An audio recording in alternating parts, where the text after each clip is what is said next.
Olá, sejam bem-vindos de volta ao nosso canal ACG Business Talks. Estou com meu amigo o Túlio, diretor de conteúdo e pesquisa do Conselho Empresarial Brasil-China, que vai aqui nos falar sobre o seu recente estudo publicado no CIBC, que trata dos investimentos chineses no Brasil, um ano de retomada. Muito obrigado, Túlio, pela sua presença. Seja bem-vindo.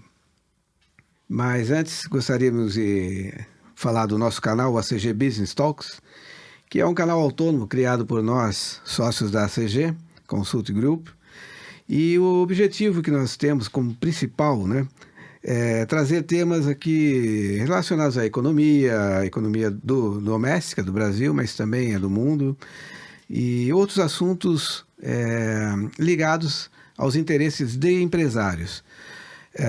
Não trazemos aqui nenhuma conotação política, embora quando a gente fala em economia, muitas vezes temos que falar de ações desse ou daquele governo, mas sem nenhuma, sem torcer para esse ou aquele lado.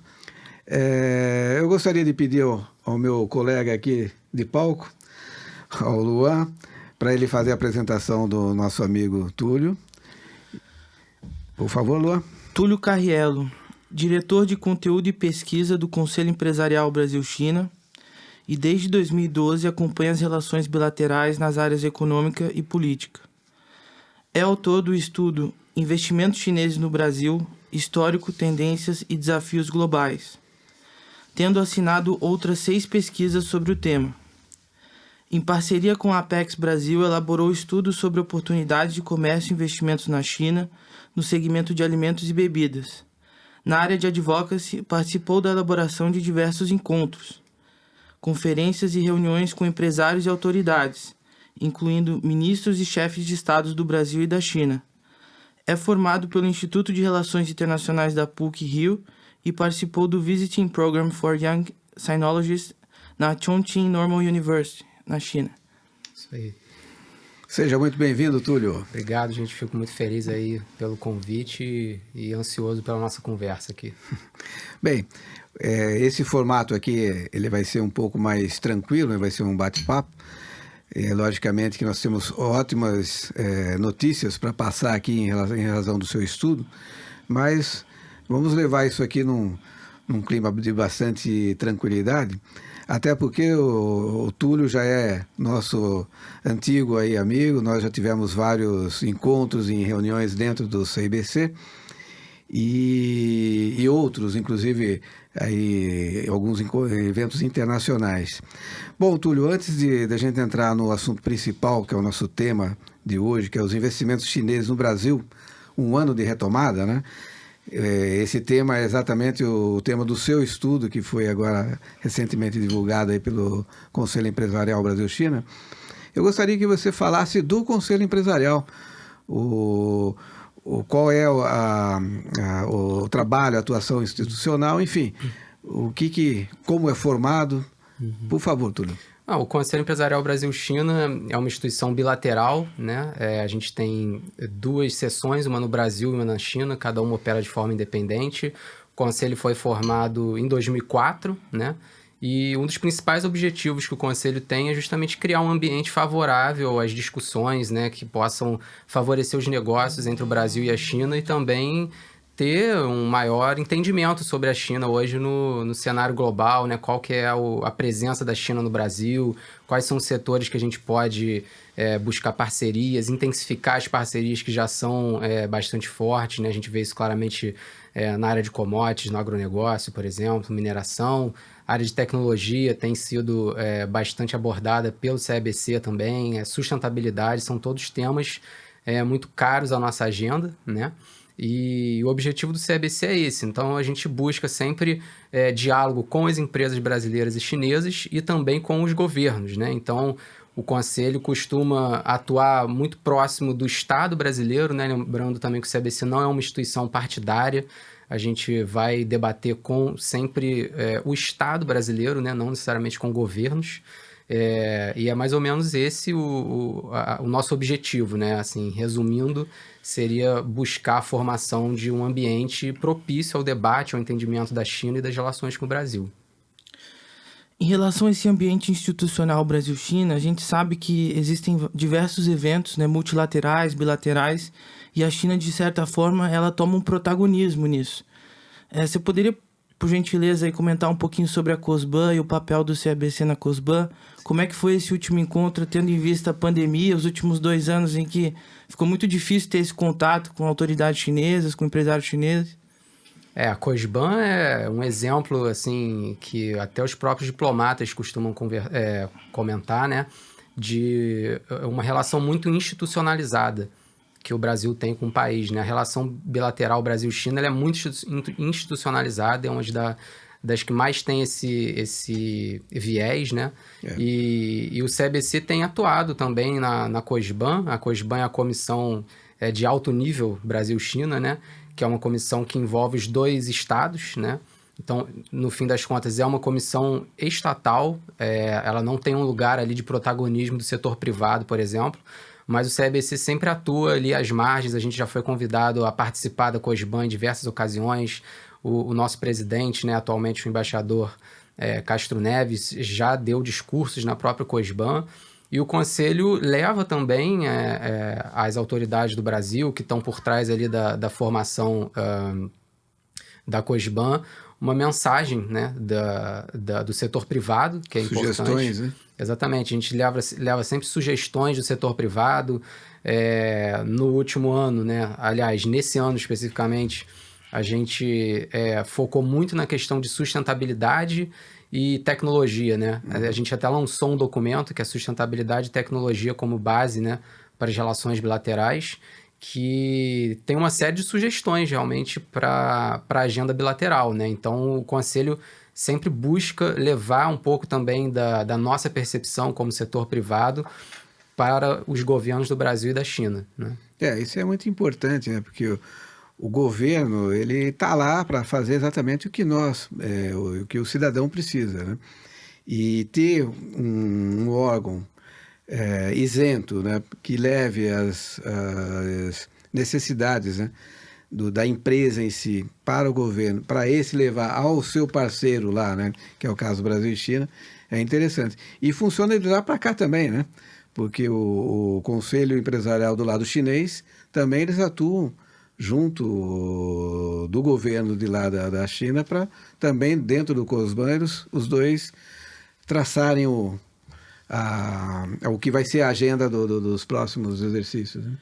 E pelo que você está nos contando, Túlio, diante inclusive tem uma frase muito que o ex-embaixador do Brasil na China, o Castro Neves, costuma falar muito, que a China sempre esteve muito preparada para com o Brasil, mas o Brasil não necessariamente o oposto.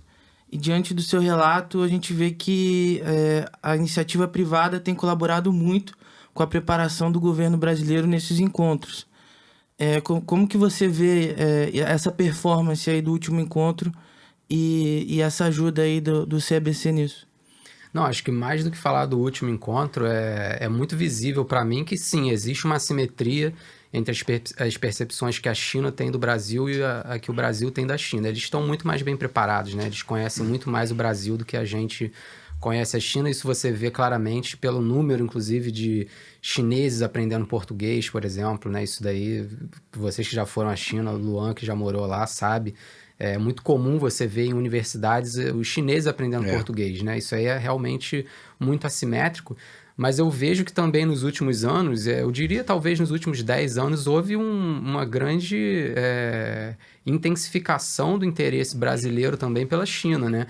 Então, eu acho que além da questão dessa relação de Estado institucionalizada que a gente tem hoje na figura da COSBAN, nos diversos planos que a gente tem com a China também, a academia, a sociedade civil, de forma geral, também tem se empenhado muito em buscar conhecer mais a China. A gente tem até no próprio Itamaraty, hoje eu acho que não tem mais, mas tinha um programa de treinamento de diplomatas para aprender mandarim, enfim. A gente vê se proliferando aí no melhor aspecto da palavra, né? Uma série de instituições também de pesquisa voltadas para a China. tem Observa China, Xumien, o próprio Conselho Empresarial Brasil-China, né? A Rede Brasileira de Estudos da China. A gente tem visto também cada vez mais núcleos sobre China nas universidades brasileiras. Tem Observa China também agora, né? Observa China, exatamente. Enfim, todas instituições muito recentes, com pessoal muito capacitado, assim, muitas pessoas voltando da China, inclusive, trazendo experiências ali em loco, né? Então, acho que essa assimetria ela está diminuindo cada vez mais, né? Então, eu vejo como muito promissora essa relação, né? E existe, sem dúvida, um interesse muito maior hoje do Brasil na relação com a China, porque a gente vê que é cada vez mais intensa, no final das contas, né? Eu concordo, eu vejo realmente, desde quando nós começamos a falar de China dentro do nosso escritório, e hoje a gente já vê realmente, os empresários estão mais preparados, várias comissões, né, foram feitas enviando grupos de empresários de determinados segmentos, né, indústria, o próprio agronegócio. Então eu vejo realmente hoje o Brasil mais atento, né, à China em si, e está conseguindo tirar proveito disso, dessa boa relação, né? Sim. A gente está vendo pelos números aí que a gente vai falar em breve. Fazendo até um gancho aí para o nosso próximo tópico, né? Inclusive o professor Oliver Stone, que é o da FGV, ele publicou um artigo num livro de relações internacionais falando sobre o futuro da relação Brasil-China, né? E comentando aí exatamente sobre esse momento, né? De novos especialistas, né? Da academia brasileira está investindo bastante aí em pesquisa com a China. E nesse aspecto aí a gente queria parabenizar você pelo estudo, que aqui para o nosso China Desk, e todo mundo que passou, que trabalhou comigo sabe que para trabalhar no China Desk, um dos primeiros artigos que tinha que ler seriam as pesquisas do CABC, né? Então, Legal. acho que você aí tem sido uma referência aí para quem está começando. É isso mesmo. Bom, Túlio, falando do CBC e falar um pouco do Túlio dentro do CBC, como que você chegou lá e como que você está se sentindo, alguma coisa assim que você queira falar que seja interessante para quem está te ouvindo aí entender, né, o porquê de chegar nesse estudo. Né? Na verdade, minha formação em relações internacionais, né, como o Luan colocou no início, eu nunca imaginei que eu ia trabalhar com China, assim, foi realmente algo completamente inesperado na minha vida. Acho que para a maioria das pessoas acaba sendo assim, no final das contas, né? Mas eu me lembro quando eu entrei na universidade ainda, tinha uma visão muito eurocêntrica das coisas, né? E mais ou menos na metade da faculdade eu fiz uma matéria com a Isabela Nogueira, que hoje está no UFRJ, se não me engano, que realmente me abriu muita percepção para a China, né? E eu fiquei encantado, assim, eu não tinha necessariamente ali um interesse particular pela cultura chinesa, embora obviamente seja admirável, né? Enfim, uma civilização das mais antigas, ainda de pé aí até hoje, né? Isso já é bastante eloquente aí da posição da China. Mas eu acabei entrando no CABC um pouco por acaso, eu entrei como estagiário lá, me lembro na época, sob orientação do André Soares, que está hoje no Banco Interamericano de Desenvolvimento em Washington, né? Ele era, então, orientado pelo Antônio Barros de Castro, que também é uma grande referência aqui no Brasil nessa área. E eu acabei ficando no CABC, né? Eu comecei como estagiário lá, depois saí por conta do contrato, voltei depois para um projeto específico, aí fui efetivado e fui ficando. Assim, eu realmente tenho um interesse muito grande hoje pelo assunto, né? E acabei ficando lá por 10 anos, né? Que é basicamente o tempo que eu tô lá no CABC. Enfim, já passei por algumas presidências também do conselho, mudanças de secretários executivos, né? Hoje a gente está com a Cláudia Trevisan, que realmente revolucionou, eu posso dizer isso tranquilamente, a toda a parte de comunicação do CABC. Eu acho que trouxe uma vitalidade, né, para o conselho, né, trazendo até temas que a gente não tocava tanto, né, que é o da sustentabilidade, por exemplo, da questão da tecnologia, dessas oportunidades, né. Então, eu tenho uma satisfação muito grande em fazer parte do conselho e de estar dando continuidade a essa pesquisa de investimentos aí, que eu acho que é uma das principais marcas do CABC, né? Que começou lá com o próprio Antônio Barros de Castro. Legal. E falando da Cláudia, realmente a atuação dela foi extraordinária, principalmente durante a pandemia, né? Que estava tudo aí fechado, ela criou os eventos virtuais, não deixou parar, né? Não, de forma Não deixou alguma. parar, realmente foi... Inclusive, eu acho que parte importante do conselho ter se modernizado foi durante a pandemia, né? Que é algo até que eu já comentava lá no CEBC, né? Da gente ter uma atuação maior nas redes, né? Enfim, acho que essa questão de fazer eventos online também... não tem aquela coisa do presencial, do olho no olho ali, de você estar lidando com a pessoa, mas acaba facilitando a vida de muita gente, né? Então, sem contar que você pode ver os eventos depois, aquela coisa, né? Então, veio para ficar definitivamente esse novo formato. Bom, Túlio, parabéns aí pelo seu trabalho dentro do CBC, que muito tem nos ajudado, nós como parte aí do conselho, a gente, como o Luan falou, né? Nós temos a lição de casa, tem que estar abrindo os e-mails do CBC. Diariamente a gente recebe as informações que são pontuais, a gente está ali atento, né? E isso tem nos ajudado bastante. Olá, eu sou Laudelino Camargo, estamos de volta no canal do YouTube com a CG Business Talks. Esperamos vocês lá, ok? Curta, compartilhe e deixe seu comentário. Até lá, tchau. Investimentos chineses no Brasil, um ano de retomada. Bom, são boas notícias, né, Túlio? São boas notícias. Né? O que você conseguiu levantar nesse estudo aí muito nos animou. A gente já estava sentindo no dia a dia, mas eu acho que agora mais ainda. Né? Em 2021, as empresas chinesas investiram 5,9 bilhões de dólares no Brasil. 208% superior ao de 2020 e o maior desde 2017. O que a gente pode atribuir a esse alto investimento que aconteceu em 2021, Túlio? Seria a pandemia em si? Vamos dizer, ficou acumulado aquele não investir em 2020, investiu todo em 2021? Ou os chineses já estão mais encorajados a investir no Brasil, vendo como o país está saindo? O que você poderia nos dizer aí nessa... Eu acho que todo dado percentual tem que ser muito bem contextualizado, né? Essa é a primeira questão. Então, acho que, de fato, 2020 foi um ano muito ruim por conta da pandemia, né? Os investimentos chineses aqui no Brasil caíram muito, chegaram a 1,9 bilhão de dólares naquele período. Um valor historicamente baixo, né? E isso foi necessariamente foi fruto da pandemia, assim, não tenho dúvida disso. A gente viu que os investimentos estrangeiros no mundo, de forma geral, também caíram, né? Todos esses dados que eu estou falando aqui estão na pesquisa, né?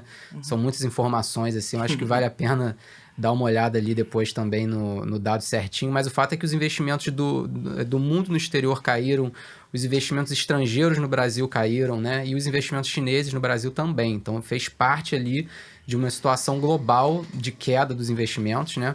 Por conta da pandemia. Naturalmente, eu acho que o fluxo de pessoas que foi restringido nesse período prejudicou muito o fechamento de novos negócios. A gente até hoje ainda sente isso de uma certa forma, né? A gente tinha também uma série de questões ali mais geopolíticas, principalmente por conta dessa disputa que a gente vê entre Estados Unidos e China hoje, né? Que acaba afetando também muito as decisões de outros países que estão ali naquele círculo de influência dos Estados Unidos. A gente vê o caso da Austrália, de alguns países europeus, né? Então, 2020 foi um ano muito ruim e 2021 a gente viu essa retomada, né? Eu acho que o primeiro ponto aqui dessa retomada é uma questão muito matemática mesmo, né? A gente viu esse crescimento porque tinha uma base de comparação muito baixa. Então, antes de começar a fazer essa pesquisa, eu já tinha assim, quase certeza que os números iam subir. Porque a gente estava em 2021 com uma situação da pandemia muito mais controlada, né? Então, era muito provável que subisse e, de fato, a gente viu isso acontecendo. Você comentou da questão do valor dos investimentos, que chegou a quase 6 bilhões, né? Mas uma coisa que me chamou muito mais atenção foi o número de projetos, que foram 28 projetos confirmados naquele ano, né? E eu acho que isso é muito significativo, porque mostra realmente ali que muitas empresas mantêm o interesse. A gente teve empresas novas também chegando aqui no Brasil, né? Então, a questão da retomada por conta desse controle maior sobre a pandemia foi um fator preponderante realmente para esse aumento dos investimentos. em 2021, mas também o aumento dos investimentos estrangeiros no Brasil, que também cresceram, né? Os investimentos estrangeiros no mundo, de forma geral, também cresceram. Então, eu acho que tudo isso faz parte de um quadro global, né? Esse crescimento da China aqui no Brasil não foi uma exceção à regra, embora a gente saiba que o percentual de crescimento deles foi muito superior a de outros países investidores, né? Túlio, ao longo das suas pesquisas, né, acho que até no início delas, a gente viu que tinha um movimento, né, dos primeiros investimentos chineses, dos iniciais, né, no Brasil, serem mais de empresas estatais chinesas, né? De alguma forma, você vê alguma correlação aí com essa desaceleração do crescimento econômico chinês, né, que tinha uma previsão de crescimento muito maior, né? E devido à pandemia, entre outros fatores, você vê alguma correlação com o aumento de empresas chinesas privadas investindo no Brasil?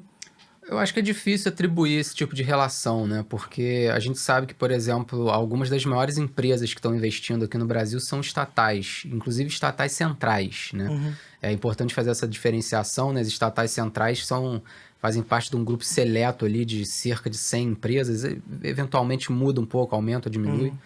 Mas o fato é que essas empresas elas estão sob controle ou supervisão, melhor dizendo, direto do governo central, né, das mais altas instâncias burocráticas da China, né? E tem, de fato, um direcionamento para investir no exterior também, para buscar mercado, né? Aqui no Brasil, as que são muito atuantes, por exemplo, são as empresas do setor de eletricidade, né? State Grid, China Trugordes, particularmente, que inclusive tem a maior parte dos seus investimentos no exterior aqui no Brasil, né? Então, o Brasil é o maior mercado para essas empresas. A gente tem presença também de praticamente todas as grandes estatais centrais da área de petróleo aqui no Brasil também, que é bastante relevante. E vejo que tem interesse também de empresas privadas, né? A gente vai provavelmente comentar aí do setor de tecnologia da informação mais para frente. Quase todas as grandes empresas dessa área na China são privadas, na verdade, né? Existe uma mítica aí de que não tem empresa chinesa privada. Não é bem assim que funciona as coisas. Pois é, então, aí a questão é difícil. Acho que não dá pra gente medir a China com a nossa régua ocidental, né? A situação ali é muito mais complexa. Depende de quem responde a pergunta. Exatamente. Se for um americano, vai falar que não é privado. Vai falar que não é. O chinês Exatamente, mas acho que, enfim, a questão é que muito se confunde aqui, é que mesmo empresas privadas na China acabam tendo o seu desenvolvimento induzido pelo Estado também. Existem programas pô, o setor de tecnologia é um deles, né? É impossível você pensar um setor de tecnologia na China ou até mesmo nos Estados Unidos que não tenha por trás o Estado, né? Todo o complexo militar americano tem o Estado por trás. As grandes inovações dos Estados Unidos, mesmo de empresas privadas, têm se você for olhar lá atrás, alguma indução do Estado também, e na China não é diferente, né? Mesmo no caso das empresas privadas. Então, mas respondendo a sua pergunta mais precisamente, eu acho que não tem como relacionar assim, momentos geopolíticos, no caso que a gente tem hoje, com um interesse maior ou menor de empresas estatais ou privadas. Isso daí vai depender muito da empresa, do mercado que ela está entrando, projeto, né, do projeto, exatamente, porque eu vejo essas empresas agindo de forma muito racional no final das contas, né? Não tem uma estrutura monolítica do Estado chinês que diz você vai investir em A, B e C, né? Não é bem assim. Elas têm liberdade para escolher onde vão investir também, né? Então, todo o contexto é que acaba, de fato, determinando onde que vai ter o investimento, né? Existe uma orientação do governo, às vezes, do governo chinês, ou às vezes até eles seguram, né, determinados investimentos no exterior, né? Como aconteceu vamos lá, acho que 2007, mais para trás, que as empresas chinesas saíram investindo em vários segmentos, hotéis, até clube de futebol. Sim. E depois o governo fez chamou todo mundo e falou, peraí, você vai investir naquilo que você é especialista. Foi. Mas eu ia comentar mais do investimento de 2021, que até eu coloquei aqui na pergunta, né? E os chineses estão mais encorajados, né? Também, né? Porque mesmo com a pandemia, que houve aquela repressão, né, de investimento, todo mundo segurou e ficou para ver como que a gente vai fazer a lição de casa, mas já logo no ano seguinte, já começaram a sair investindo. Então, eles já estavam de olho nisso, eles já tinham essa previsão, isso na minha visão, né? Sim. Mas, mesmo assim, eles olharam o mercado e viram, não, dá para a gente ir. Né? Porque nenhum empresário investe num grau de risco alto. Claro. Né? Então, o que eu vejo assim, de positivo é que os sinais que o Brasil vinha dando ali, embora, como a gente fala, nós não tocamos em assunto político, mas embora a situação política do Brasil ela tem todo aquele ruído, mas os sinais da economia eram sinais positivos, que fizeram eles efetivarem. Sim. Tanto que a gente vai falar também aí, né, no seu estudo, que são 28 projetos, e, se não me engano, eram 29 que estavam programados, né? Ou seja, só um que não foi efetivado. Quase 100% do que eles programaram, eles fizeram. Então, mostra, primeiro, eles, na minha opinião, eles já estavam de olho, eles queriam fazer, e o mercado em si era positivo para eles virem, né? Então, eles vieram. Mas também concordo com você. Existia essa repressão de 2020 que ficou lá guardado, né? Então, logo o mercado começou a voltar, mas vamos lá, né? Sim. Vamos logo antes que a gente perca o bonde, né?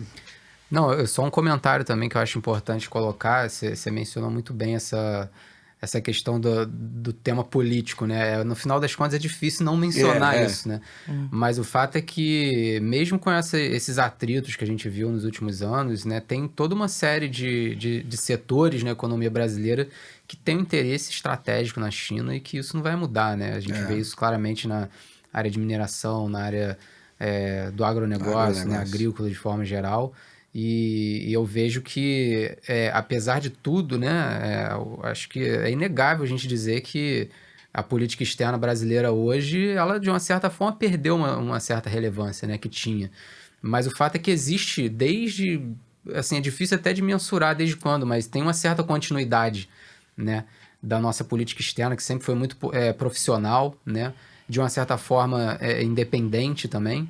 E isso acabou atraindo, eu acho que o interesse do investidor chinês por conta dessa relativa estabilidade que a gente tem aqui, né? A gente não tem nenhum grande contencioso com a China, o Brasil opera de forma independente em relação aos Estados Unidos ou à China, a gente não precisa escolher lados, por exemplo, né? A gente estava comentando essa questão de como que essa disputa entre Estados Unidos e China acabou afetando os investimentos chineses em determinadas regiões. Mas o Brasil tem uma relevância global também. A gente é um país grande, né? Quer dizer, tem uma economia que está entre as 10 maiores do mundo, tem uma relativa, enfim, complexidade industrial. A gente serve também de hub de exportação para outros países aqui na nossa região, né? Então, acho que o interesse chinês em investir aqui, ele sempre vê a coisa para o longo prazo, no final das contas, né? Então, eu acho que as empresas chinesas, né? O governo chinês entende que, eventualmente, vai aparecer um governo que é mais ou menos alinhado à China. Eles vão saber lidar com isso, porque o que interessa a eles, no final das contas, é manter essa relação de Estado, que eu acho que, de uma forma ou de outra, é o que acaba prevalecendo na relação bilateral. Né? Eu concordo, até porque o maior parceiro comercial da China é os Estados Unidos, que é o maior opositor dele político. E eles mantêm uma relação comercial muito grande. Então, esse pragmatismo da China, ele funciona bem, né? E com o Brasil não é diferente. Ele sabe que aqui são 4 anos, né? 4 anos, daqui a pouco já muda o presidente, por aí vai. Então, como você bem colocou, eles têm uma visão de longo prazo e eles estão exercendo isso dentro do Brasil, né? Exato. E nesse tema de relação de Estado, né? Como a gente tinha comentado, nesse ano a gente teve a COSBAN, um encontro online, né? E durante a COSBAN foi renovado o acordo de cooperação conjunta, né? E esse compromisso de longo prazo entre os países, né? No qual a China sempre teve um olhar muito estratégico nisso. Você acha que de alguma forma, ou tem algum tratado específico que você gostaria de comentar que de certa forma impactou positivamente aí no aumento dos investimentos chineses no Brasil? Não, acho que a Cogeban, né? Acho que é difícil a gente comentar sobre isso, tendo em vista que a Cogeban foi esse ano agora, então a gente tá vendo... Não, olhando mesmo pro passado, pro histórico, pro assim, histórico. Né? Os tratados, né? De certa forma, eles formalizam uma relação, sim, né? Mais de Estado. Sim, não, então, eu acho que é justamente isso, essa questão de ter uma relação institucional, realmente, que é uma relação de Estado, acaba dando mais previsibilidade. Tudo que o investidor quer, no final das contas, é previsibilidade, né? Então, ter essa relação bem estabelecida, né? Com compromissos, né? Enfim, de monitorar o que tem sido feito, o que avançou, o que não avançou, acaba favorecendo, sim, o interesse do investidor chinês em aportar aqui no Brasil, até porque a própria Cogeban tem um monte de subcomissões, né? Eu, particularmente, nem sei de cabeça quantas são agora, mas elas tocam nos principais pontos da relação bilateral, né? E aí você vê, inclusive, comissões que podem ter um fortalecimento, né? Eu acho que aí eu falo sempre da questão da tecnologia, né? Da inovação, da questão da sustentabilidade, que vai, sem dúvida, pautar muito do que é do investimento chinês no exterior a partir de agora, né? Com essas ambições aí que a China tem de neutralidade de carbono.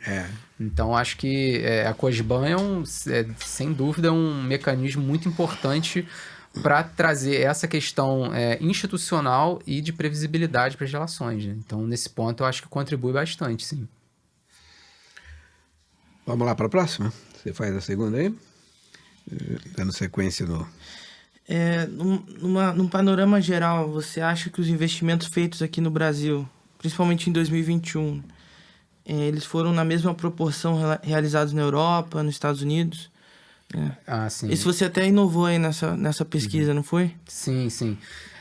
Então, na verdade, eu acho que... Vamos falar aqui de crescimento de investimento, né? Porque é até difícil... Por exemplo, não dá para você comparar ali o Brasil com a União Europeia e o Reino Unido, né? A gente está falando de um país e de um bloco gigantesco, né? Quer dizer, são coisas muito diferentes. Mas, no final das contas, o que a gente viu é que, enquanto que no Brasil a gente teve esse crescimento de 3 dígitos dos investimentos em 2021, a gente viu quedas em receptores importantes de capital chinês, né? Na Austrália, por exemplo, os investimentos caíram, se não me engano, 70%, né?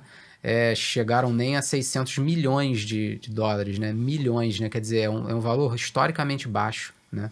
Os Estados Unidos também caíram, chegaram a coisa de $1 bilhão só, que é o menor valor desde o início da série histórica da instituição de referência que a gente usa, né? E eu acho que tudo isso tem muito a ver também com questões políticas, né? Eu acho que a China, por exemplo, nos Estados Unidos tem muito interesse em investir em áreas de alta tecnologia, e o governo lá, obviamente, não vai permitir que uma empresa chinesa compre uma empresa americana de alta tecnologia. E aí entra justamente a questão do Estado, né? Você vê, o Estado, no final das contas, mesmo nos Estados Unidos, ele está por trás de grandes decisões, né? Isso é inevitável. Enquanto que na América do Sul, por exemplo, a gente viu o crescimento também dos investimentos chineses, né? Eu acho que muito em linha com o aumento dos investimentos chineses no Brasil, né? E aí, quando eu falo de América do Sul, eu estou excluindo o Brasil, porque o Brasil é o país que mais atrai investimentos na região, né? Praticamente metade de tudo que é investido pela China aqui, se a gente for pegar em termos de estoque, veio para o Brasil. Então, é importante a gente descolar o Brasil para fazer uma análise dos outros países, e também cresceram os investimentos, né? Foram, acho que, coisa de 30%. Na Belt and Road Initiative, os investimentos, na verdade, caíram né, em 2021. Embora isso também não queira dizer muita coisa, porque a Belt and Road, no final das contas, também opera muito com contratos de construção, né? Que é algo diferente, né?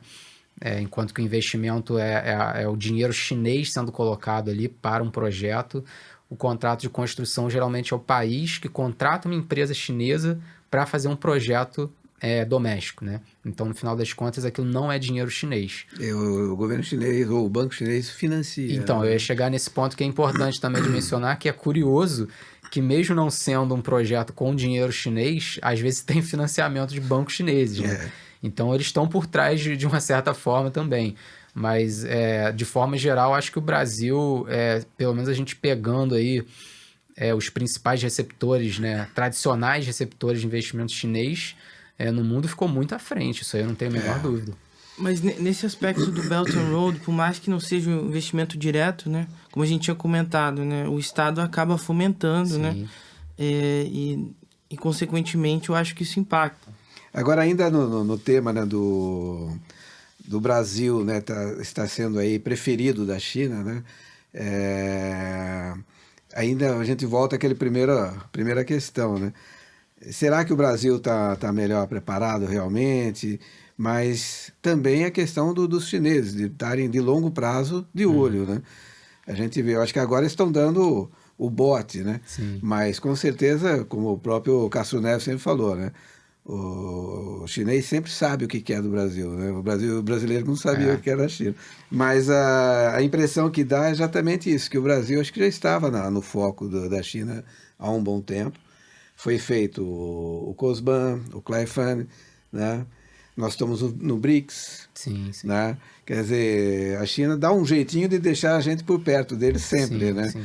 Que há um interesse da China no Brasil. Isso fica bem claro e agora o resultado do estudo que você fez aí, né? Não, esse interesse é muito evidente. Eu acho que o fato de o Brasil e a China serem os maiores países em desenvolvimento dos dois hemisférios, né? Diz muito, tem uma absoluta complementaridade entre os dois países em vários setores, né? Muito do que a China precisa, o Brasil tem a oferecer e inclusive em áreas que poucos países conseguem suprir essa demanda chinesa. A gente vê isso muito na parte comercial, né? Na parte agrícola, de minérios, por exemplo. Então, e tem diversas sinergias também em outras áreas aí que estão nascendo ainda na relação bilateral, né? Como na parte de inovação, na parte de sustentabilidade, né? Então, definitivamente é uma parceria que é um casamento perfeito no final das contas, né? A gente comentou isso na última reunião do Conselho Empresarial lá em 2019, quando o Mourão estava lá. Mas desde 2012 já é uma parceria estratégica global, né? Exatamente. Isso foi formalizado, acho que nos BRICS. Sim. Mas desde 2009 eles são o nosso maior parceiro comercial. Em relação a investimento, já faz quantos anos? Quantos anos? É difícil de, na verdade, colocar a China nesse ranking, né? Porque, na verdade, não tem nenhum estudo que consiga captar, de fato, a verdadeira origem do capital, né? Se a gente for ver pelo Banco Central, por exemplo, não necessariamente os investimentos que são chineses, de fato, vêm através da China. A gente sabe, por exemplo, que muitos investimentos chineses vêm por Luxemburgo, por exemplo, por questões fiscais, etc., né? Então, é difícil posicionar não só a China, né? Mas como, de uma forma geral, assim, quem que é o principal investidor aqui no Brasil? Né? O que a gente sabe é que o Ministério da Economia, uns anos atrás, fazia um ranking, né, de maiores investidores, mas era uma coisa ali mais ad hoc, assim, quer dizer, de países selecionados que tinham algum tipo de memorando de entendimento, e o que ficava claro ali que, pelo menos em termos de fluxo, a China já estava rivalizando com os Estados Unidos, né? Então, assim, de uma forma ou de outra, é bastante visível que eles têm essa importância em termos de fluxo. Eu acho que em termos de estoque, dificilmente a gente consegue colocar a China como um dos principais investidores, porque eles estão competindo com países que estão há muito mais tempo investindo aqui, né? Não dá para competir a China, comparar a China com, por exemplo, a Alemanha. Você tem empresas como a Siemens, por exemplo, que está há mais de 100 anos aqui, né? Então, agora, em termos de fluxo, eles têm um apetite gigantesco e que principalmente a partir de 2010, Luan, que você comentou em termos de anos, assim, né? Que eu vejo realmente bastante a China começando a investir com mais assertividade aqui no Brasil. Olá, eu sou o Laudelino Camargo, estamos de volta no canal do YouTube com a CG Business Talks. Esperamos vocês lá, ok? Curta, compartilhe e deixe seu comentário. Até lá, tchau. E olhando sob uma perspectiva interna, né? Eu lembro que no último estudo seu, você já tinha comentado, né, uma tendência aí maior dos chineses olharem para o Nordeste, né? Sim. Mas ainda assim, a concentração dos investimentos estava muito no Sudeste e no Centro-Oeste, né? Tanto pelas questões aí do agro, né? E da pauta comercial. Nesse novo estudo, como é que ficou essa diversificação aí geográfica dos investimentos chineses no Brasil? O Sudeste continua sendo o que mais atrai, sem dúvida alguma. O estado de São Paulo, desde que o CBC começou a fazer esse monitoramento, é o estado que mais atraiu investimento. Isso daí não tem a menor dúvida. Eu acho que ali tem muitas questões que atraem o investidor chinês, né? Porque o estado de São Paulo realmente tem um pouco de tudo, é um microcosmo ali de toda a economia brasileira. Você tem indústria, você tem o setor agrícola, você tem mineração, você tem um pouco de tudo ali no final das contas. E principalmente na parte de indústria é onde tem maior desenvolvimento no final das contas, né? Então, eu acho que o que o Luan comentou da questão do Nordeste ter atraído mais aporte em 2019 foi uma surpresa muito grande. E eu acho que isso se deve muito também à iniciativa dos estados da região em buscar maior parceria com a China. A gente sabe da formação do consórcio Nordeste, por exemplo, né? Eu lembro que naquele ano, em 2019, praticamente todos os governadores dos estados do Nordeste fizeram visitas oficiais à China. Foi uma corrida de governadores. Exatamente, né? E de uma forma ou de outra, os objetivos do consórcio Nordeste, em termos de atração de investimento, tem muito a ver com os objetivos de investimento da China no exterior. Então, tem uma sinergia muito forte, né? De investir, por exemplo, em projetos de energia, focando principalmente em energias limpas, né? A gente sabe que tem muitos investimentos chineses no Nordeste na área de energia solar, por exemplo, energia eólica, na própria hidroeletricidade também, a gente sabe que tem uma presença marcante também, né? Embora essa área tenha presença em praticamente o país inteiro, né? Mas, de fato, eu acho que 2021 a gente viu um pouco de uma continuação do que sempre foi, né? Que é o Sudeste atraindo mais investimentos. Mas em relação ao apoio, investimento dos estados nessa relação com os chineses, se eu não estiver errado, eu acho que São Paulo ainda é o único estado brasileiro que tem um escritório na China. Sim, sim. De fomento, né? E agência de investimentos. Né? Fica baseado Mas você em acha Xangai. que esse escritório ajuda alguma coisa? Ele... É o Invest São Paulo, né? No tempo que eu fiquei baseado em Xangai, né? Eu via que tinha um suporte, sim, a esse primeiro... Principalmente esse primeiro contato, né? Nessas missões empresariais. É um facilitador. É em Xangai, sim, né? É em Xangai, é um facilitador. Assim, acho que seria interessante até nos futuros bate-papos nossos a gente chamar o representante, né, desse escritório, mas o Túlio... o Túlio poderia até mencionar, não sei se você mencionou isso no estudo, mas eu acho que espero que os próximos estados, os outros estados já tenham mais escritórios, né? Sim, porque a gente, em algumas reuniões, eventos, a gente vê muitos governadores falando que querem se aproximar da China, mas parece que é mais um discurso, né? Eu acho que isso aí que você comentou levanta um ponto muito interessante, que é o seguinte, né? Eu acho que os estados no Brasil já se deram conta que não precisam necessariamente passar pelo governo federal para ter relação com a China, né? Isso ficou muito claro, por exemplo, no caso das vacinas, no início da pandemia, né? Todos esses estados que têm visitado a China também, de uma forma ou de outra, acabam buscando atrair mais investimentos. Então, acho que o mais interessante disso que você falou é justamente essa questão, né? De que os estados têm certa autonomia para lidar com a China e os chineses querem mais isso, né? Porque, você está falando do Brasil, né? É um país gigantesco de dimensões continentais, várias unidades federativas, né? É difícil você costurar tudo só com uma entidade ali centralizadora, né? Eu acho que no final das contas, para as relações bilaterais, pelo menos em termos de investimento, né, e comércio, é muito positivo, na verdade, que tenha essa descentralização, né, de realmente atomizar ali a questão das relações entre os estados e a China, né? O empresário chinês, eu percebi isso desde quando eu comecei a trabalhar, né, com as empresas chinesas. Os empresários chineses, eles gostam de fazer negócio com outras empresas, mas gostam de ter o governo ao lado. Sim, né? Sim. Então, se eles vão para o Ceará montar uma empresa lá, eles sabem que vão depender do alvará, da certificação de licença de operação, licença, sanitária, etc. Principalmente que normalmente eles trabalham com indústria e tal. Então eles sabem que depende do governo para isso daí, né? Não que eles queiram ajuda do governo, dinheiro do governo, não é isso. Mas eles sabem que precisam ter o apoio do governo. Como funciona na China, né? Tem que ter autorização do governo chinês para eles fazerem as coisas. E eu percebi sempre isso, que quando eles estavam fazendo algum negócio, eles gostavam de ver alguma figura do Estado ao lado ali para eles terem essa segurança, né?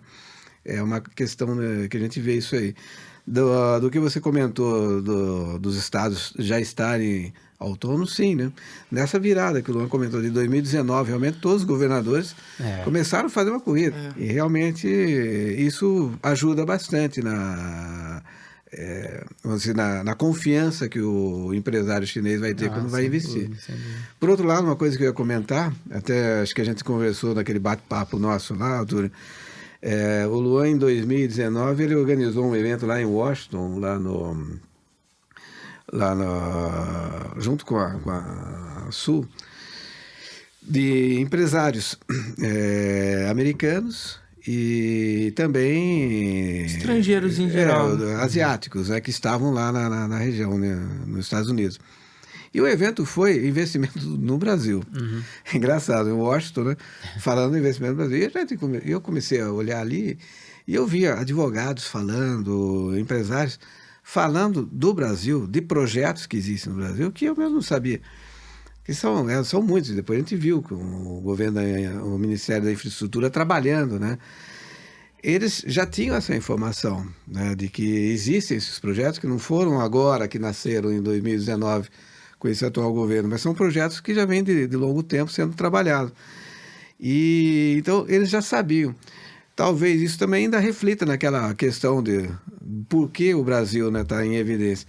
Quando você está na China e olha para o resto do mundo, eu sou um chinês, eu quero investir, eu falo, bom, onde eu vou? A Europa está saturada. Sim. Os Estados Unidos não me deixam entrar lá. Meu dinheiro já não é mais bem que isso. África, eu tenho vários problemas aqui e tal. A América do Sul passa a ser interessante, sim. Tá? Sim. E a gente viu, porque nesse estudo seu aponta, o Brasil, sim, ali, mas se não me engano, a Bolívia também teve um grande aporte de investimento chinês.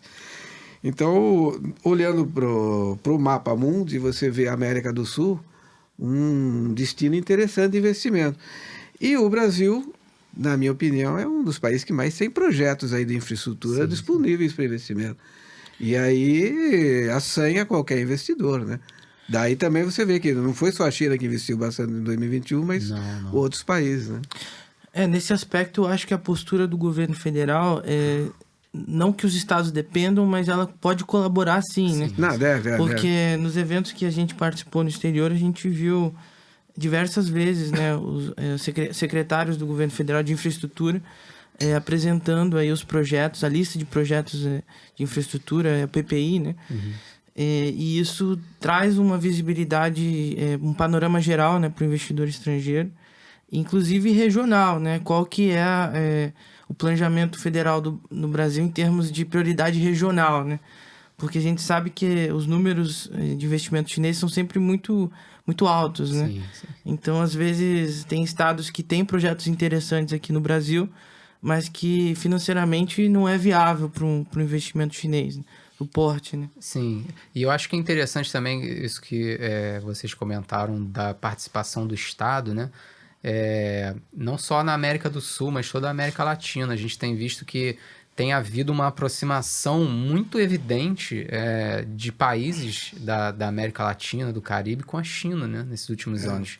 E isso, obviamente, facilita muito a criação de confiança e a entrada desses investimentos, né? A gente vê isso sob diversas perspectivas. Na Nicarágua, por exemplo, passou a reconhecer recentemente a China continental, Pequim, né, como representante de toda a China. Antes eles reconheciam Taiwan, isso aí já é uma virada. Inclusive, Taiwan está cada vez com menos países reconhecendo, né? Isso é um tema, inclusive, interessante para vocês discutirem eventualmente, né? A gente vê, por exemplo, também cada vez mais países da América Latina e do Caribe entrando na Belt and Road. A gente viu a Argentina entrando agora, né? Não é um país qualquer, assim.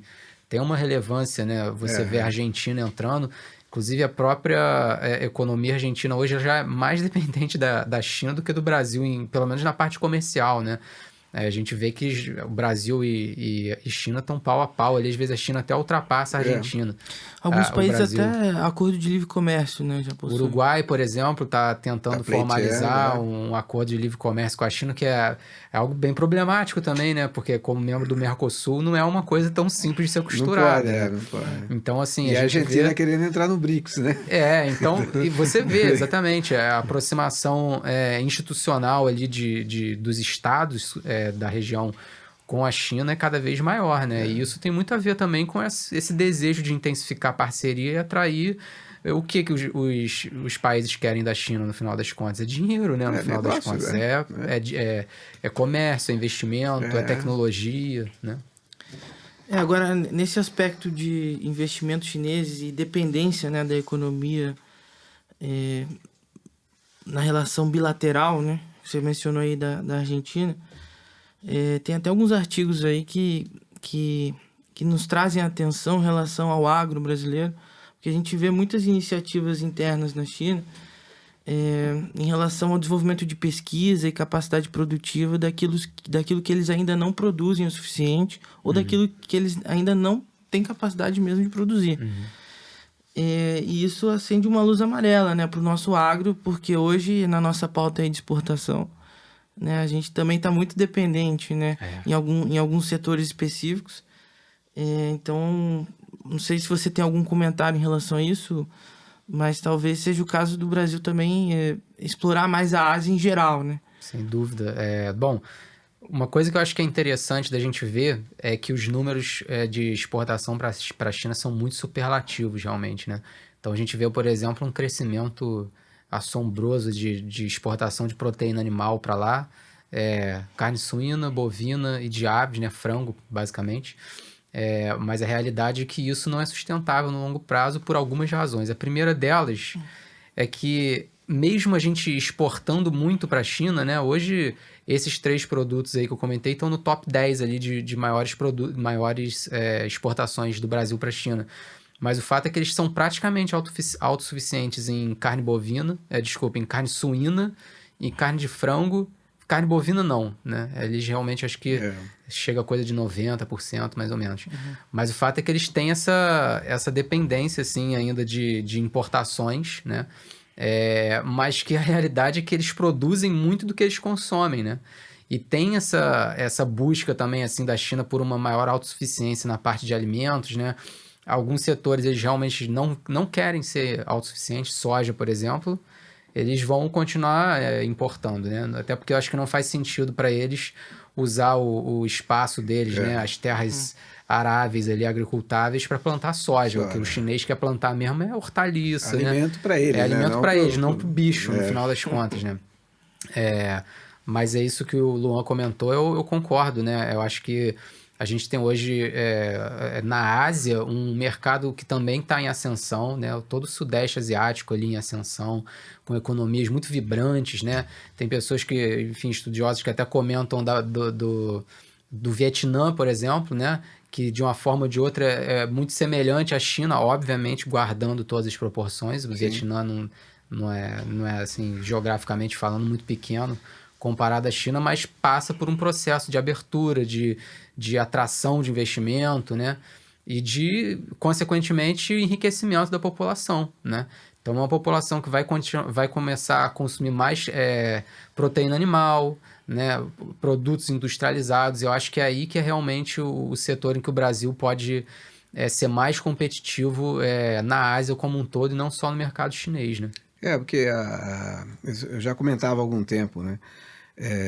Com o desenvolvimento econômico da China, sem aumentar o número da população, que na verdade aumenta, mas sem aumentar, o consumo já está aumentando, porque eram pessoas que eram miseráveis, passaram a ser pobres e hoje já estão quase classe média. E são milhões de pessoas, não falando de alguns milhares, né? São milhões de pessoas que viraram classe média, que estão consumindo, que vão no restaurante, que pedem o bife, etc. Então, o consumo da China, ele melhorou, ele aumentou em valores, né? E melhorou a qualidade, não é isso, Luan? Eu lembro que quando você foi para lá, o foco era né, do mercado interno e, de repente, já estava sendo outro. Até a questão de da imigração, né? Eles aceitavam todo e qualquer estrangeiro, de repente eles começaram, não, eu quero selecionar. Sim, A sim. minha mão de obra não precisa, eu preciso de gente mais qualificada para isso. E a mesma coisa dos serviços e dos produtos que são consumidos lá, né?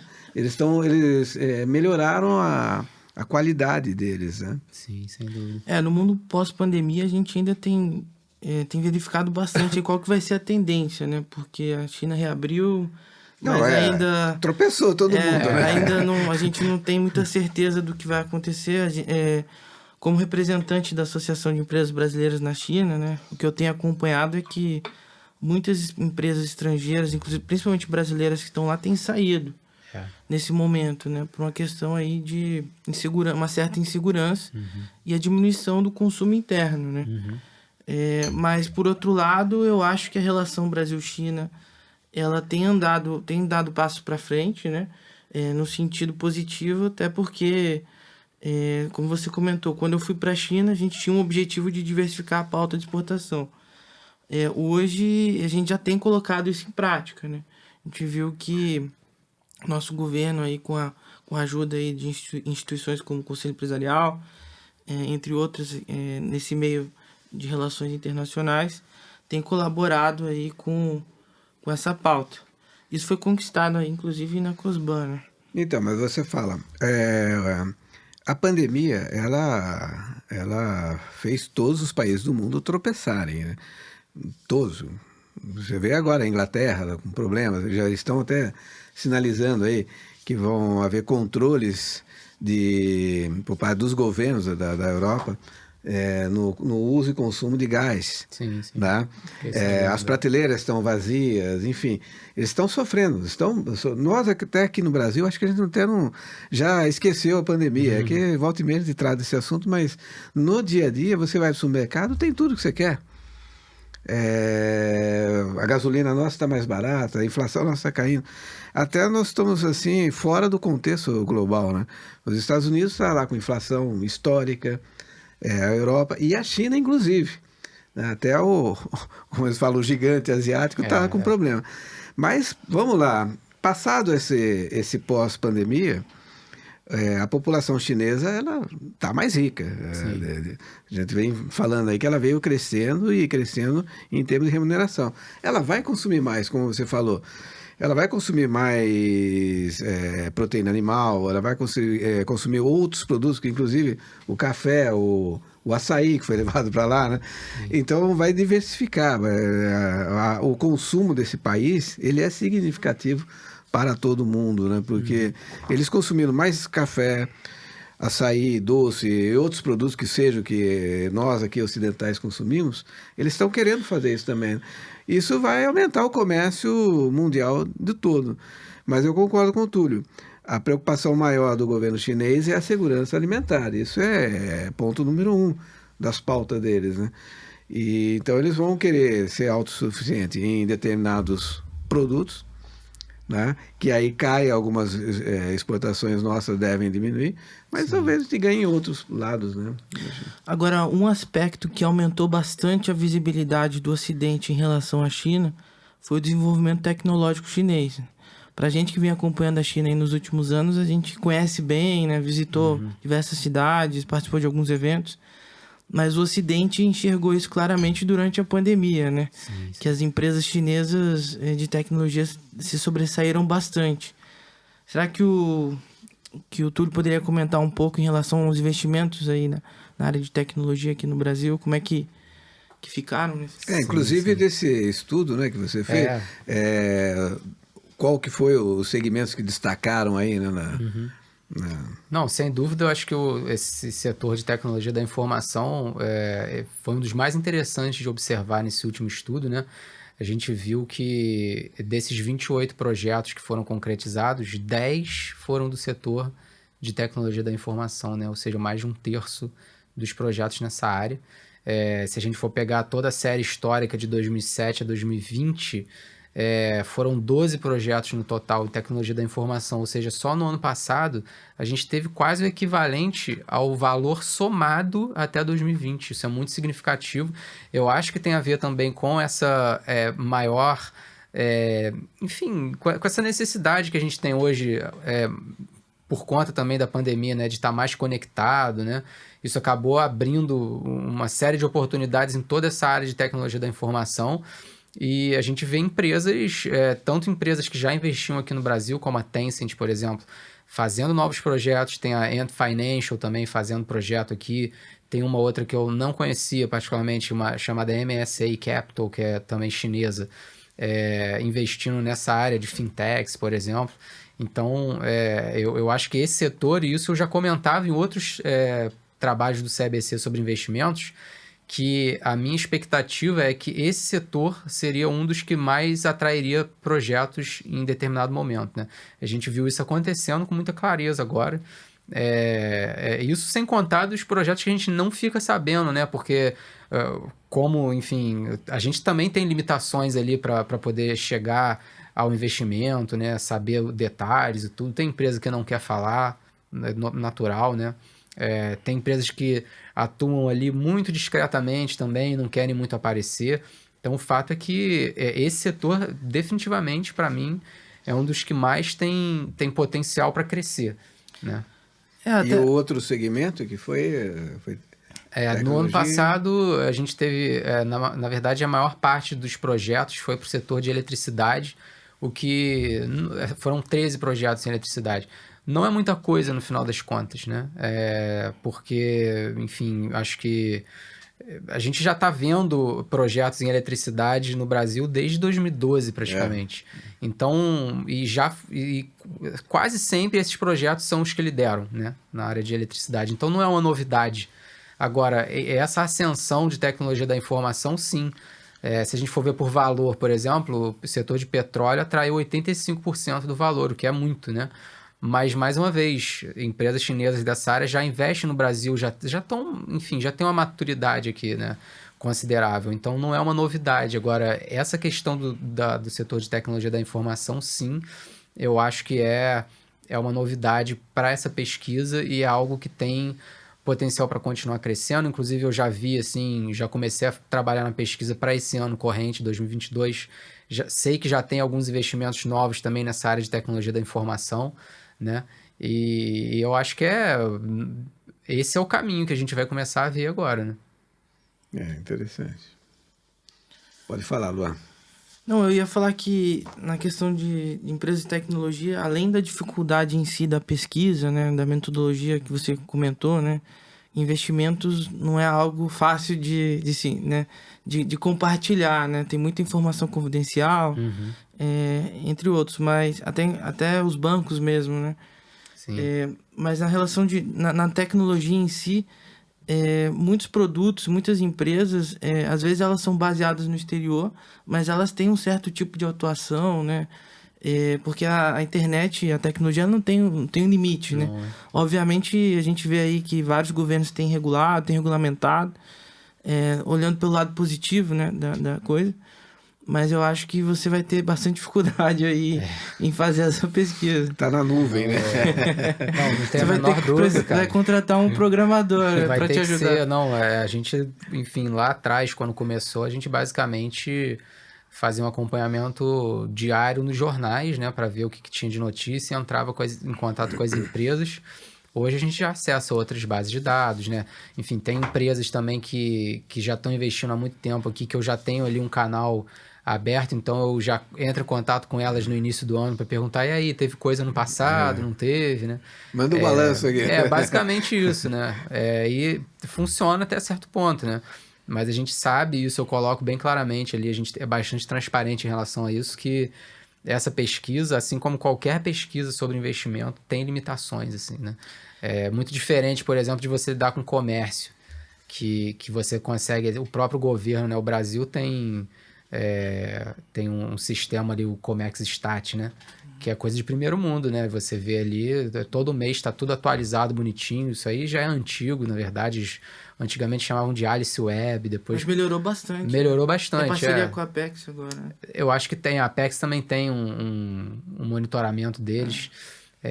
Mas o investimento é outra história, completamente diferente, né? Então, assim, a gente está, cada edição, tentando melhorar a metodologia, né? Mas esbarra, eventualmente, nessas questões. Assim, às vezes a gente sabe de um investimento e quando entra em contato com a empresa, eles não revelam o valor. Falam, não, vamos revelar o valor. E aí, você vai fazer o quê? Não tem como botar. Não entra no dado. Aí não entra no dado. Então, assim, por exemplo, tem anos aí que eu sei que o valor oficial mesmo, real, é muito maior do que aquele que a gente está reportando.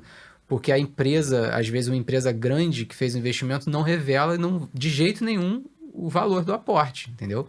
E aí a gente tem que respeitar também, né? A questão ali de confidencialidade. E tem algumas empresas chinesas já aqui no Brasil que também elas não participam direto de projetos, né? Elas participam, por exemplo, vai abrir uma licitação. É uma empresa brasileira que entra na licitação, vai lá, tal, ganha, vai trabalhar e tem como fornecedor aquela empresa chinesa.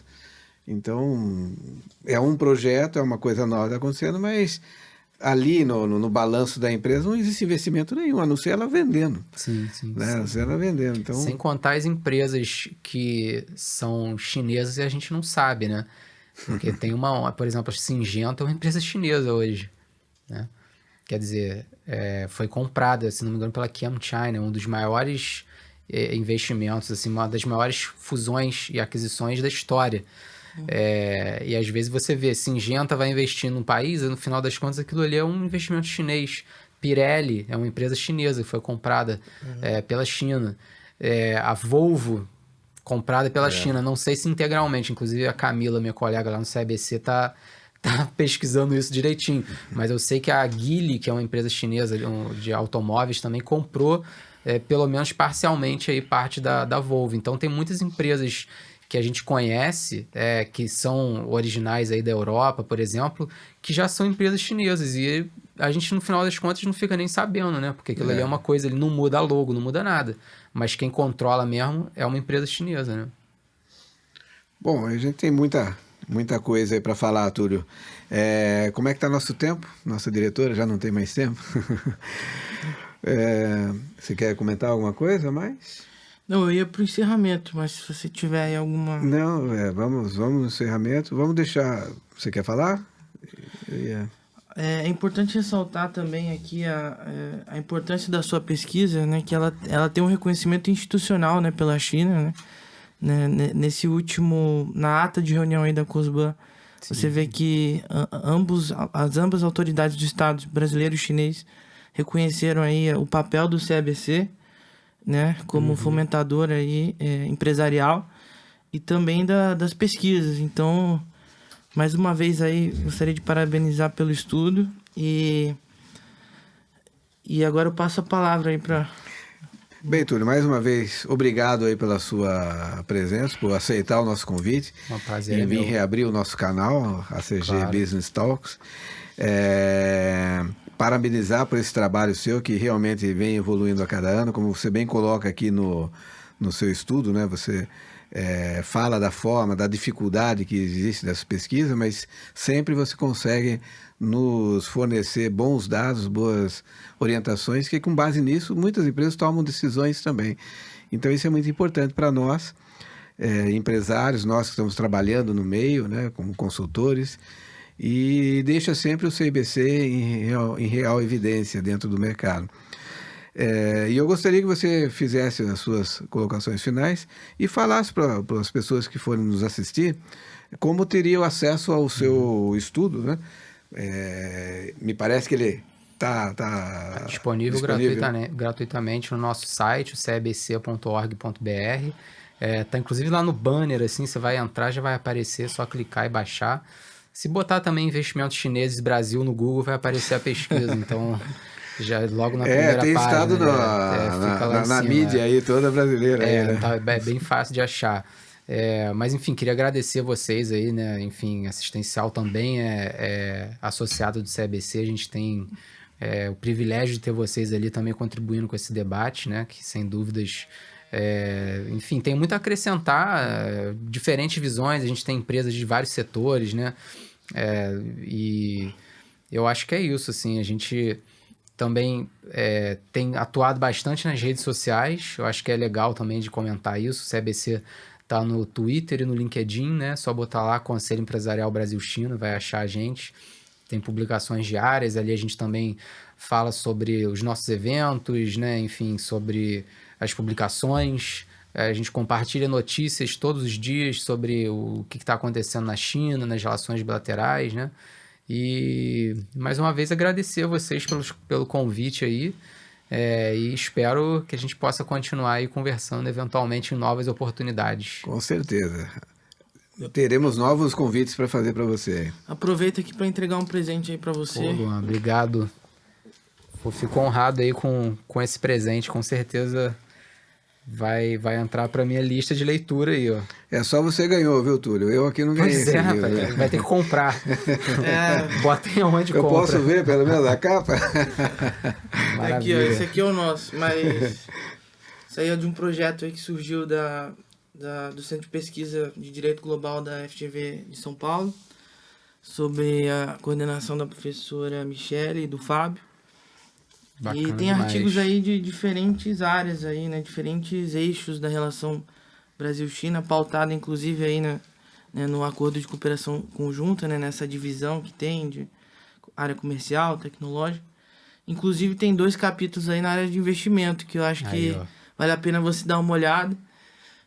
Mas você é citado já ali, então Porra, não sei se saber, você vai cara. achar algo Túlio, nós novo vamos pra- fazer o contrário na próxima. Eu uso muito, sempre eu gostaria até de comentar aqui do livro do Giorgio Romano, da UFABC, que fez um livro muito interessante sobre investimentos também. Na verdade, focando no investimento da China, mas investimentos estrangeiros no Brasil de forma geral também, cita o nosso trabalho no CABC, então o que não falta hoje é literatura sobre o assunto, né? Sem dúvida o livro aqui tem também a acrescentar no assunto. Já temos um tema para o próximo canal tem. nosso. Aí o Luan vai ser o entrevistado e o Túlio Tá vai dar ótimo. uma martelada.